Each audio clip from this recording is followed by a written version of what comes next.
여러분 안녕하셨습니까? 오늘은 그루터기 영성 강좌 5번째 시간 하나님의 뜻 분별하기라는 주제로 여러분과 함께 말씀을 나누어 보고자 합니다. 신앙인들이 정말 많이 사용하는 말이지만 가장 큰 오해와 혼선을 빚는 주제가 바로 하나님의 뜻이죠. 하나님의 뜻이라고 믿고 시작한 일이 나중에 잘못되기도 하고 자연재해나 커다란 사고를 당한 사람들을 향해서 함부로 하나님의 뜻이라고 그렇게 단정을 해서 무리를 일으키기도 합니다. 또 이것과 저것 중에 어느 것이 하나님의 뜻인지 선택의 기로에서 참 분별하기가 어려울 때가 있습니다. 그리고 무슨 일이든 이상하게 되는 일이 없고 또 고난이 지속될 때 하나님의 뜻이 뭘까 이렇게 질문을 하게 되죠. 여러분, 우리를 향하신 하나님의 뜻을 어떻게 분별할 수 있을까요? 오늘 주제는 우리 영적인 삶에 굉장히 중요한 주제입니다. 오늘은 정말 특강이라고 말할 수 있을 정도로 중요한 내용을 다루게 될 텐데요. 여러분 진지하게 한번 같이 좀 말씀을 따라와 주시기를 당부를 드리겠습니다. 하나님의 뜻이라는 말이 대단히 진지하게 그렇게 제기되는 두 가지 상황이 있습니다. 첫 번째는 선택의 기로에 서 있을 때, 그리고 두 번째는 이해할 수 없는 고난을 겪고 있을 때, 이렇게 두 가지 경우에, 두 가지 상황에서 우리는 하나님의 뜻이라는 말을 누가 시키지 않아도 진지하고 아주 심각하게 묻게 됩니다. 먼저 선택의 기로에 서 있을 때, 이 상황 속에서 우리가 좀 하나님의 뜻을 어떻게 생각해야 될지 좀 생각해 보겠습니다. 12학년 학생이 여러 대학으로부터 입학 허가서를 받고 어떤 대학에 갈까? 어느 대학을 가는 것이, 어느 대학을 가서 뭘 전공하는 것이 하나님의 뜻일까? 이렇게 질문할 수 있습니다. 또 믿음이 좋은 사람이 교회 다니지 않는 애인과 연애를 하는데 결혼을 앞두고 과연 믿음을 갖고 있지 않는 내 애인과 결혼하는 것이 과연 하나님의 뜻일까? 또 안정된 직장 생활을 하고 있는데 먼 곳에서 아주 파격적인 스카우트 제안을 받는다고 합시다. 그런데 가족들은 지금 현재 이곳에서 사는 것을 굉장히 즐거워하고 만족스러워해요. 가고 싶어 하질 않습니다. 먼 곳으로. 하지만 평생 다시 없을 기회를 과연 내가 포기해야 될까? 과연 여기에 계속 사는 것이 하나님의 뜻일까? 이 스카우트 제안을 받고 먼 곳으로 가는 것이 하나님의 뜻일까? 심지어 은퇴하고서 버지니아에 살까? 캘리포니아에서 살아갈까? 이 교회를 다니는 게 하나님의 뜻일까? 저 교회를 다니는 것이 하나님의 뜻일까? 이렇게 질문을 하기도 합니다. 아마도 여러분 선택의 기로에서 고민에 빠져서 하나님의 뜻이 무엇일까? 한 번쯤 고민해 보셨을 것입니다. 이럴 때 보통은 아니지만 종종 어떤 사람들은 이렇게 성경을 탁 펼쳐서 거기에 나온 구절로 답을 찾는 사람들이 있어요. 여러분 성경은 점괘의 책이 아닙니다. 또 때때로 교회 안에 기도 좀 한다는 사람들이 내가 기도해 보니까 아무개 집사 이게 하나님의 뜻이야. 이렇게 하나님의 뜻을 딱 결정해 주는 분들이 계세요. 그런 분들의 기도를 무시하는 건 아니지만 여러분 이런 자세, 점쟁이의 태도와 뭐가 다를까요? 선택의 기로에서 하나님의 뜻을 찾으려고 할 때 우선 여러분 우리가 가진 전제를 근본적으로 다시 한번 재점검해 볼 필요가 있습니다. 선택의 기로에서 하나님의 뜻을 찾으려고 한다는 것은 이런 것을 전제하는 겁니다. 하나님께서 당신의 뜻을 숨겨놓고 우리가 그 정답을 찾기를 기다리시는 분이라는 전제죠. 여러분 하나님이 과연 당신의 정답을 숨은 뜻을 이렇게 감추어 놓고 계시는 분일까요? 여러분, 한국에 그 야바위꾼이라고 있습니다. 이 야바위꾼들은요, 세 장의 그 카드를 빠르게 섞어놓고 이 별표가 있는 카드를 찾아서 이제 배팅하도록 유혹을 합니다. 길거리에서. 거기에 막 여러 사람들이 모여있는데 대개는 다 한 패여서 어떤 사람들은 따는 역할을 하고 어떤 사람은 잃는 역할을 하고 또 막 부추기는 역할을 하는 사람들이 같이 이렇게 한 패로 몰려다닙니다. 야바위꾼들. 그러면서 이 사람 지나가는 사람들을 유혹하는 거죠. 그런데요, 거의 대부분 돈을 잃게 되어 있습니다. 야바위꾼은 상대방이 가진 돈을 뺏으려고 이 자신이 가진 패를 귀신같이 숨기고 또 감추는 사람이죠. 속이는 사람이에요. 여러분, 혹시 우리가 부지불식간에 하나님을 야바위꾼처럼 생각하는 건 아닐까요? 우리는 선택의 기로에 설 때마다 마치 하나님이 내 뜻 한번 맞춰볼래? 라고 말씀하시는 분이라고 생각을 하곤 해요. 여러분, 왜 하나님이 진짜 패를 숨기시겠습니까? 하나님이 우리에게 뭔가를 숨기실 필요가 있으실까요? 혹시 감출 이유가 있으시다고 해도 하나님이 우리를 골탕 먹이거나 우리를 불행에 빠뜨리려고 하는 의도를 결코 갖고 있지 않으십니다.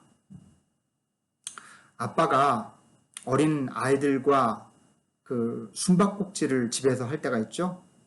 아이들은 꼭꼭 숨습니다. 아빠한테 들키지 않으려고. 하지만 아빠가 숨을 때는 절대로 꼭꼭 숨어버리지 않습니다. 오히려 아이들이 못 찾을까봐 슬며시 소리를 내기도 하고 힌트를 주기도 하죠. 그러면 아이들이 그 소리를 듣고 아빠를 찾습니다. 결국 아빠가 찾아내게끔 하는 거죠. 그리고는 아빠를 찾고서는 아이들은 너무너무 좋아합니다. 어떤 아빠도 아이가 절대로 찾지 못하도록 꼭꼭 숨어버리지 않습니다. 그런 아빠는 없어요. 하물며 하나님은 우리에게 절대 정답을 감춰놓고 찾지 못하도록 하시는 그런 분이실까요? 하나님은 우리에게 사기를 치는 야바위꾼 같은 분도 아니고 우리를 골탕 먹이려고 하는 그런 비정한 아빠도 절대 아닙니다. 하나님은 틀림없이 우리를 위해 가장 선한 계획, 선한 마음, 그리고 선한 뜻을 가지고 계신 분입니다. 우리는 가끔 우리가 하나님을 기쁘게 해드려야 한다고 생각을 하지만 사실 하나님이야말로 우리에게 가장 좋은 것, 우리를 가장 기쁘게 해주시려는 뜻을 가지고 계신 분이라는 사실을 우리가 기억할 필요가 있습니다. 우리가 하나님을 기쁘시게 해드리려는 것보다 하나님이 우리를 기쁘게 하시려는 뜻과 계획이 훨씬 더 큽니다.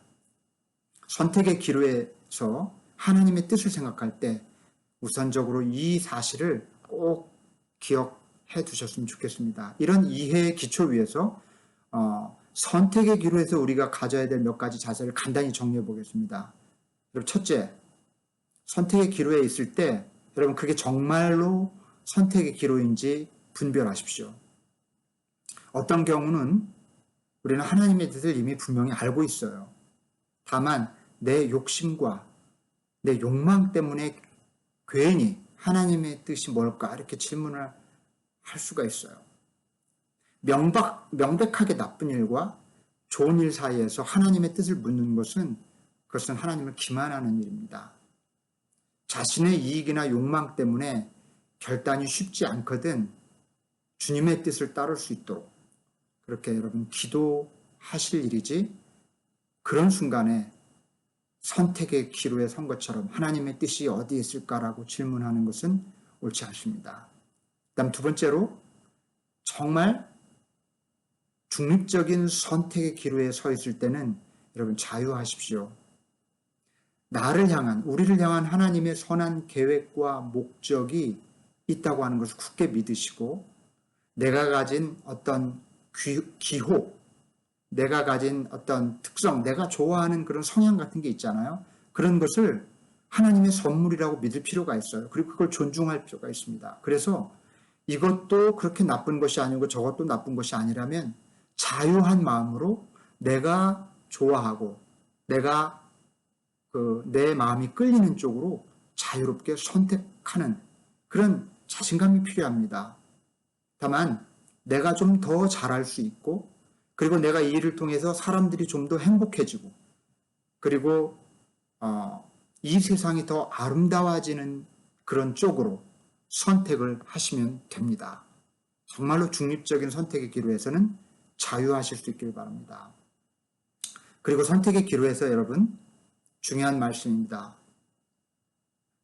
궁극적으로 어떤 선택이냐 보다 어떤 자세로 살 것이냐가 훨씬 더 중요하다고 하는 사실을 꼭 명심해 두시기를 바랍니다. 여러분, 어떤 선택이 결과를 결정하는 것처럼 우리는 생각할 때가 많습니다. 막 정말 이 선택을 잘못하면, 지금 여기 선택을 잘못하면 내 인생은 끝장이라도 날 것처럼 마치 그 선택이 내 결과를 결정할 것처럼 그렇게 생각해요. 그러나 그렇지 않습니다. 자세가 결과를 결정하는 거예요. 비록 좋은 선택을 하지 못했다 하더라도 혹시 실수로 잘못된 혹은 덜 좋은 선택을 했다 하더라도 어떤 자세를 가지고 살 것이냐가 오히려 결과를 결정하는 거예요. 이 대학을 갈 것이냐 저 대학을 갈 것이냐 조금 덜 좋은 대학을 갔더라도 좋은 자세로 공부를 하고 졸업하는 것이 이 사람에게 좋은 결과를 가져다 주는 것이지 좋은 선택을 해놓고 불성실한 자세로 사는 것은 그래서 하나님이 기뻐하시는 일이 아닙니다. 좋은 선택을 해놓고 불성실한 자세로 살아가는 것과 덜 좋은 선택이지만 성실한 자세로 살아가는 것 중 무엇이 하나님을 기뻐하실까요? 어떤 것이 하나님의 뜻에 더 합당할까요? 여러분, 하나님의 뜻은 이미 확정된 결과의 문제가 아니라 우리가 살아가야 할 자세의 문제입니다. 무엇이 답인가를 골라내는 게 중요한 게 아니라 어떤 상황에서 어떤 자세로 살아갈 것인가가 하나님의 뜻을 묻는 질문에 훨씬 더 합당한 자세라는 것입니다. 여러분, 하나님의 뜻은 예정되어서 절대로 바꿀 수 없는 시나리오가 아닙니다. 오히려 우리에게 주어진 삶의 순간순간 속에서 하나님을 기쁘시게 하는 선택을 하고 하나님 기뻐하는 삶을 사는 것이 중요합니다. 내가 에시번 한인교회와 인연을 맺는 것이 하나님의 뜻일까 묻는 것보다 더 중요한 것은 그 에시번 한인교회와 맺은 인연이 하나님의 뜻이 되도록 살아가는 자세가 중요합니다. 어떤 선택이 하나님의 뜻일까 묻지 마시고 그것이 그 선택이 하나님의 뜻이 되도록 살아가시기 바랍니다. 자, 정리해 봅시다. 우리가 정말 중립적인 선택의 기로에 서 있다고 합시다. 우선 그러면 이 둘 중에 하나만이 정답이라는 생각을 내려놓습니다. 하나님이 감춰놓은 정답이 둘 중에 어디에 숨어 있을 거다 그런 생각을 내려놓으라는 거예요. 그리고 어느 쪽을 선택하든 나를 위한 하나님의 선한 계획이 있다고 하는 것을 분명히 믿는 겁니다.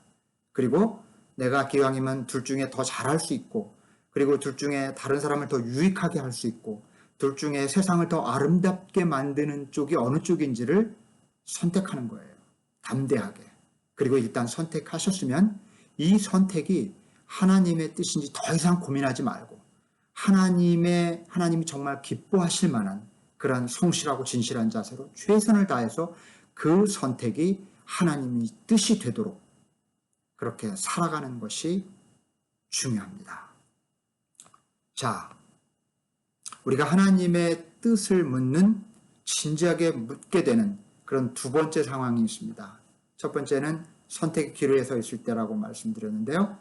두 번째는 뭐냐면 이해할 수 없는 고난을 겪을 때입니다. 이해할 수 없는 불행이 지속되거나 고난이 계속해서 일어날 때 우리는 대체 하나님의 뜻이 뭐지? 이렇게 묻게 되죠. 여러분, 왜 착한 사람에게 불행한 일이 일어납니까? 왜 죄 없는 사람들이 고난을 받습니까? 재난이 닥쳐올 때 하나님은 어디서 뭘 하고 계시는 걸까요? 고난에 대한 하나님의 뜻은 무엇입니까? 이건 정말 오래된 신앙의 질문이고 아주 중요한 신학적인 질문입니다. 만일에 하나님이 인간에게 고난을 허락하신 장본인이라면 우리는 하나님의 사랑의 본성에 대해서 심각하게 질문을 던질 수밖에 없어요. 의심을 하게 됩니다. 하나님이 만약에 고난을 허락하신 분이 아니라면 하나님은 전능하신 분이라고 말하기가 어려워요. 그 고난을 왜 허락합니까? 전능하신 분이 그걸 다 아시면서. 이 딜레마입니다. 여러분, 과연 하나님은, 저 고난은 하나님의 뜻일까요? 왜 하나님은 우리에게 이해할 수 없는 고난을 허락하실까요? 심지어 죄 없는 사람들에게까지, 어린 아이들에게까지, 신실하게 믿음을 가진 자들에게까지 고난을 허락하시는 이유는 무엇일까요? 목회자이자 신학 교수인 그 제럴드 시처라고 하는 분이 계신데요. 이분은 네 아이를 가진 행복한 가장이었습니다. 어느 날 온 가족이 차를 타고 가다가 음주운전 차량이 중앙선을 넘어서 이렇게 정면으로 부딪히게 됩니다. 큰 교통사고가 나는데 이 사고로 아내와 또 막내딸과 어머니를 잃어버립니다. 현장에서 즉시 이 세 사람이 죽게 되죠. 이 제랄드 교수도 정신을 잃었다가 깨어났는데 아내와 막내딸과 어머니를 잃었다는 사실을 알게 되고 거의 실성을 할 지경으로 부르짖습니다. 울부짖어요. 기가 막혔고 믿을 수가 없었죠. 도대체 하나님은 그 순간에 뭘 하셨던 것일까? 그들이 무슨 죄가 있어서 하나님이 그렇게 하셨을까? 목사로서, 교수로서 내가 정말 하나님 앞에 지금까지 성실하게 살아왔는데 왜 우리 가족이, 그것도 죄 없는 가족들을 데려가셨을까? 병원에서 퇴원한 후에도 이 제랄드 교수는 하나님을 향한 분노와 원망과 절망감으로 폐인처럼 수개월을 살아갑니다. 그러다가 어느 날 이런 생각이 문득 드는 거예요. 내가 겪었던 그 끔찍한 사고가 정말 하나님의 뜻일까? 만약 그렇다면 하나님은 폭군이나 다름없는 것 아닐까? 그런데 하나님의 뜻이 아니라면 하나님은 너무 무기력한 분이 아니신가? 생각이 여기까지 이르자 문득 하나님의 뜻에 대해서 자신이 가지고 있었던 기존의 그 통념이, 생각이 잘못된 게 아닐까? 그런 질문을 던지게 돼요. 그리고는 이때부터 제랄드는 신학자답게 또 목사답게 성경을 파기 시작하고 그리고 끊임없이 씨름하면서 하나님의 뜻이라는 주제를 가지고 처절한 씨름을 시작합니다. 그리고 깨달은 바를 책으로 써냅니다. 그 요점을 여기서 간단히 정리해 드리겠습니다. 알 수 없는, 도무지 이해할 수 없는 고난이 지속될 때, 그때 여러분 제랄드는 이렇게 말합니다. 명백히 드러나는 하나님의 뜻만 있는 것이 아니라 드러나지 않은 하나님의 숨은 뜻도 있다는 것을 인정해야 한다. 다시 말씀드립니다. 명백히 드러나는 하나님의 뜻만 있는 게 아니라 드러나지 않은 하나님의 숨은 뜻도 있다는 것을 인정하라. 우리는 성경을 통해서 하나님의 명백히 드러난 뜻을 알 수 있어요. 하나님 뜻은 이미 거기 계시되어 있습니다. 하나님이 원하는 것이 무엇인지, 우리가 해야 할 일이 무엇인지, 우리가 받을 복이 무엇인지, 우리 삶의 우선순위가 무엇인지, 하나님을 사랑하고 이웃을 사랑하는 삶이 얼마나 중요한지 우리는 성경을 통해서 분명하고 명백한 그 하나님의 뜻을 알 수 있어요. 그러나 한편 성경에 기록되지 않은, 성경을 아무리 읽어도 알 수 없는 숨겨져 있는 하나님의 뜻이 있다는 거예요. 그것은 바닷속처럼, 바다의 심연처럼 깊고 신비하고 헤아릴 수가 없어요. 우리는 하나님이 다스리신다는 것은 알지만 그분이 어떻게 다스리는지 다 알 수가 없습니다. 하나님의 뜻이 때때로 숨겨져 있는 까닭은 그분이 일하시는 방식을 우리가 다 알지 못하기 때문입니다. 하나님은 시작부터 끝을 입체적으로 전부 다 보시지만 우리는 일이 전개되는 평면만을 경험하기 때문에 바로 이런 일이 벌어집니다. 그래서 제랄드 교수는 이렇게 말합니다. 우리는 고난을 통해서 하나님의 숨은 뜻을 체험할 때가 많다. 그러므로 고난의 이유와 하나님의 뜻을 도무지 이해하지 못해도 헤아릴 수 없는 하나님의 뜻에 기꺼이 우리 자신을 맡기는 것이 중요하다. 그것이 바로 믿음이다. 그렇게 말했습니다. 여러분, 그러므로 이해할 수 없는 고난이 우리를 짓누를 때, 여러분, 그런 때가 이미 그런 일을 겪었을 수도 있고 앞으로 그런 일이 닥칠지도 모릅니다. 만약 그런 때가 온다면 그것을 기억합시다. 우리는 지금 하나님의 숨은 뜻 앞에 서 있는 것이다. 이때 우리가 해야 할 일은 이해가 아니라 믿고 사랑하고 기다리고 견디는 것이다. 두 번째로, 이해할 수 없는 고난이 지속될 때 우리가 깨달아야 할 것은 우리가 겪은 이야기는 훨씬 더 큰 이야기의 한 부분일 수도 있다는 것을 명심해야 한다라는 것입니다. 여러분, 우리는 저마다 다양한 그 삶을 살아갑니다. 참 다양한 스토리들을 저마다 가지고 있어요. 그래서 어떻게 보면 우리의 삶은 하나의 이야기입니다. 각각의 사람들은 각각의 이야기를 써내려가는 그런 삶을 살고 있어요.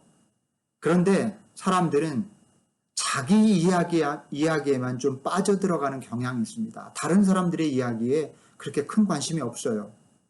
심지어 막 무시하기까지 해요. 오직 내 이야기만 중요하다는 듯이 그렇게 살아갑니다. 마치 이 세상에 오직 나만 주인공인 것처럼, 오직 내 이야기만 존재하는 것처럼 그렇게 살아갈 때가 참 많아요. 현대인들의 이기주의와 나르시시즘, 자기에게만 도취되어 있는 그런 경향을 말하는 거죠. 이게 참 심각합니다. 그래서 현대인들은 자신들의 이야기에만 너무 함몰되어 있어서 자신들의 이야기보다 훨씬 더 큰 이야기가 있다고 하는 것을 생각하지 않습니다. 인정하지 않으려고 해요. 이 제랄드는요, 자신이 겪은 일이 너무나 끔찍하고 비극적이어서 자기 이야기에 너무나 함몰되어 있다는 것을 어느 순간에 깨닫습니다. 그러면서 내 이야기보다 어쩌면 더 큰 이야기가 있을지도 모른다는 생각을 합니다. 자기가 겪은 이야기가 어떤 형체를 알 수 없는 퍼즐 조각이라면, 사실 여러분 퍼즐 조각 이렇게 놓고 보면 그 뭔지 모르잖아요. 이게 뭐지? 아무리 이해하려고 해도 그 퍼즐 조각만 가지고는 알 수가 없어요. 내 이야기, 이해할 수 없는 이야기는 마치 퍼즐 조각 같은 거죠. 그러나 이 수많은 퍼즐 조각들이 만나서 완성되는 훨씬 더 큰 이야기가 있다고 하는 사실을 알게 된다면, 우리는 그게 뭔지 짐작도 할 수 없지만 내 이 작은 퍼즐 조각 같은 이야기를 훨씬 뛰어넘는 훨씬 더 큰 이야기가 있다는 사실입니다. 여러분, 우리는 그건 짐작도 할 수 없어요. 힘겨운 고난 속에서 우리는 내가 겪고 있는 이 이야기보다 훨씬 더 큰 이야기가 있다고 하는 것을 인정할 필요가 있습니다. 또 고난에 빠졌을 때 우리가 가져야 될 또 한 가지 자세는 뭐냐면, 저는 이게 굉장히 좀 중요한 자세라고 생각합니다. 고난에 빠졌을 때 왜 나한테 이런 고난을 주시지? 라고 대답을 얻을 수 없는 질문을 던지면서 알 수 없는 하나님의 뜻과 씨름하기보다 할 수 있는 하나님의 뜻을 실천하면서 살아가야 한다는 것입니다. 다시 말씀드립니다. 알 수 없는 하나님의 뜻과 씨름하기보다 할 수 있는, 알고 있고 할 수 있는 하나님의 뜻을 실천하면서 살아라. 제랄드는요, 생각이 여기까지 미치자 뭔가 머리가 맑아진다는 느낌을 받게 됩니다.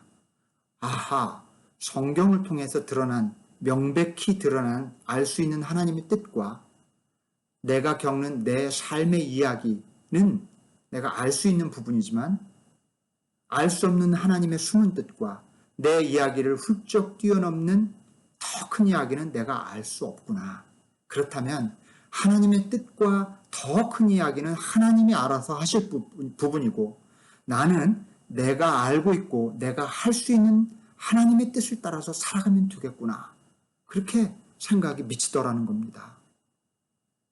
더 이상 알 수 없는 것, 모호한 것, 답을 얻을 수 없는 것과 씨름하지 말고 알 수 있는 것, 명확한 것, 그것을 가지고 살아가야 되겠다.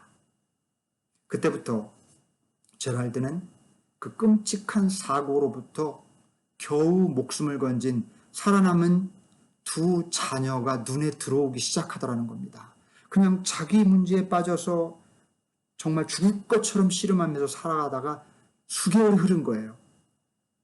그러다 문득 보니 제대로 어린 것들이 말도 못하고 겨우 목숨을 건졌는데 엄마도 잃어버렸고 동생도 잃어버렸고 할머니도 잃어버린 저 어린 것들은 도대체 이 기간을 어떻게 지냈을까?